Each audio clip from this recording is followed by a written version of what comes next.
Seja muito bem-vindo de volta. Que bom, esse aqui é o terceiro episódio de uma pequena série importantíssima que nós estamos fazendo sobre um assunto de igual importância. Se você não viu os episódios anteriores, eu recomendo fortemente que você veja. O Eduardo, nós começamos o papo lá atrás. O Eduardo é um amigo, um aluno, ele é um mentorado meu também, e ele é um engenheiro eletricista e também de segurança do trabalho. Nós estamos falando, já falamos sobre o alto custo da ignorância, como que isso está envolvido vidas, já falamos um pouquinho sobre indústrias, falamos um pouquinho da ignorância do empresário brasileiro e do quão caro isso custa.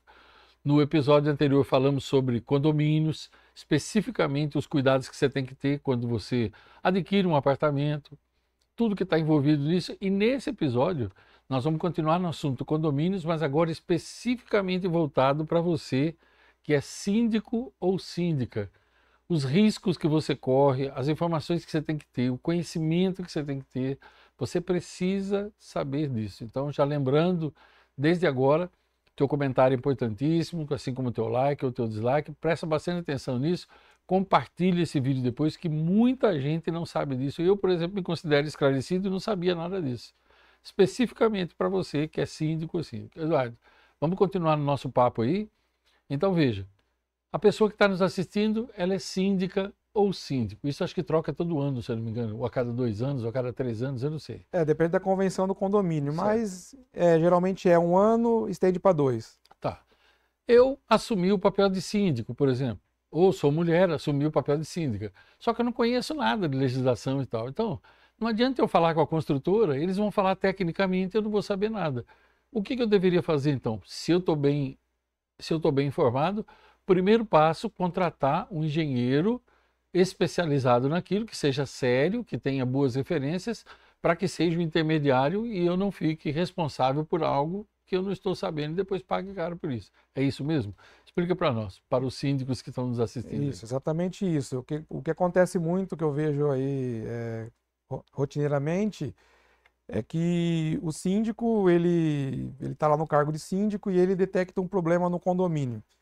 E ele vai acionar a construtora, eles abrem um chamado, a construtora vai e ela resolve o problema de uma forma superficial. E esse problema ele não foi, na verdade, resolvido. Ele foi ali mascarado. Ele foi ali parcialmente resolvido. Porque o síndico ele não tem um conhecimento técnico profundo sobre isso. Então, quando você tem um profissional, a coisa muda um pouco. Tem um caso que eu costumo contar, que é de um condomínio muito de classe médio alto, padrão. Ele foi entregue e eu estava fazendo a renovação do bombeiros depois de 1 ano e aconteceu de queimar o alarme. O alarme de incêndio é um equipamento que dificilmente dá problema. Ele é homologado e ele é bem robusto. E no dia da brigada de incêndios, eu já tinha feito o teste anterior, no dia da brigada de incêndios, lá, o treinamento que a gente faz, ele não funcionou. Aí, durante a semana, eu fui lá fazer os testes novamente e detectou que estava queimada a central de alarme. Então foi feito o conserto dela, porque supostamente tinha sido uma descarga elétrica. E depois de um tempo, quando o bombeiro foi lá para fazer a vistoria, não funcionou novamente.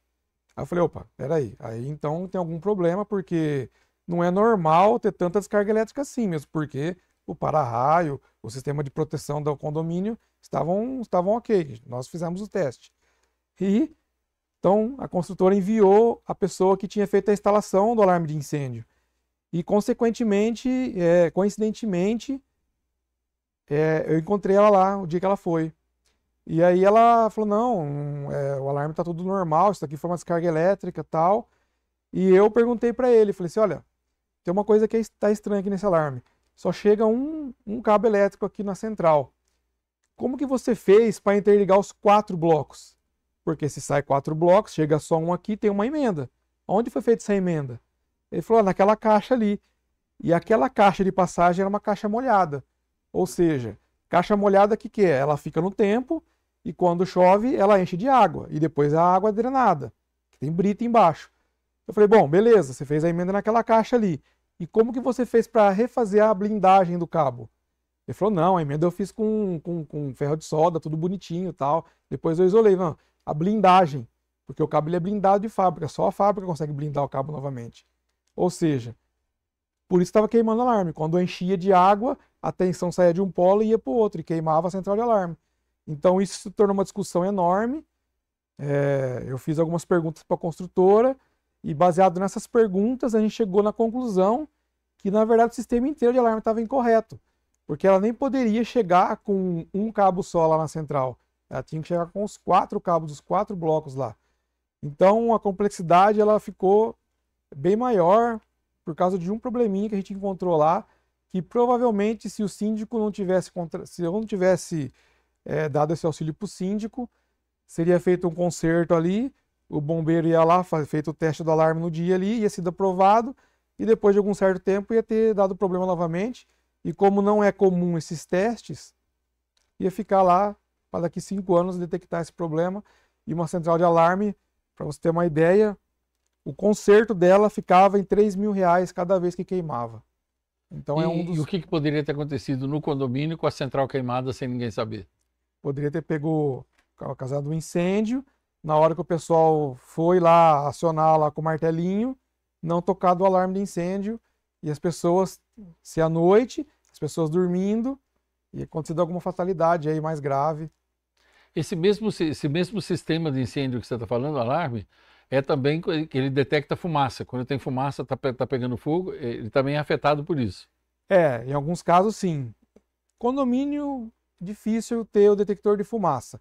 É mais para área confinada. Condomínio é mais para soar o alarme mesmo, para alertar os moradores. Mas não funcionando, não teria como os moradores serem alertados.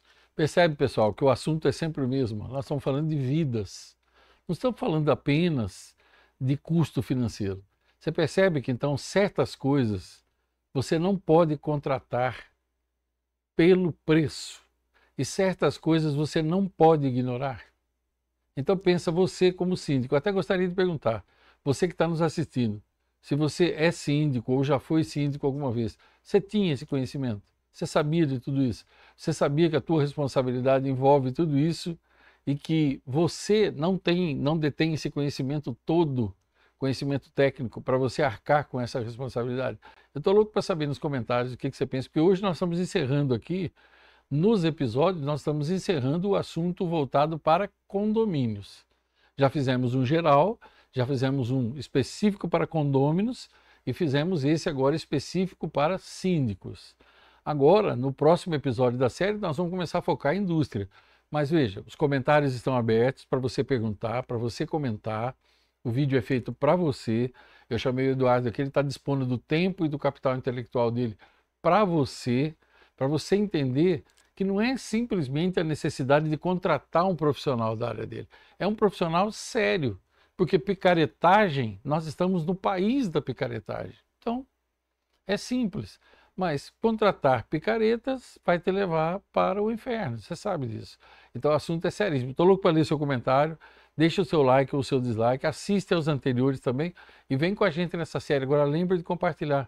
A ignorância, ela pode matar. Nesse caso, além dos prejuízos, prejuízo financeiro, nós estamos falando de vidas. E com vidas não se brinca. Tá certo, Eduardo? Certo. No próximo episódio agora, nós vamos diretamente para a questão das indústrias, ou seja, você que é dono de uma empresa, que trabalha numa empresa, como é que é dono de uma empresa, como é que você se livra? Como é que você se livra de multas pesadíssimas e de problemas com vidas sobre as quais você tem também toda a responsabilidade. A gente se vê no próximo aí. Obrigado por ter assistido.